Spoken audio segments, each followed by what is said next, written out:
అభిషేకాలయ్యా ఇరుముడితో నీ కొండకు పదయాత్రలు స్వామి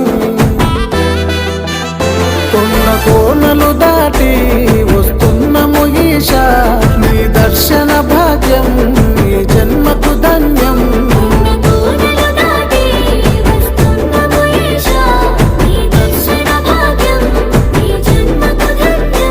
మాకు మోక్షమిచ్చి బ్రోవయ్యా శ్రీశైలవాసుడా ఓ శివయ్యా ఒకసారైనా కనరా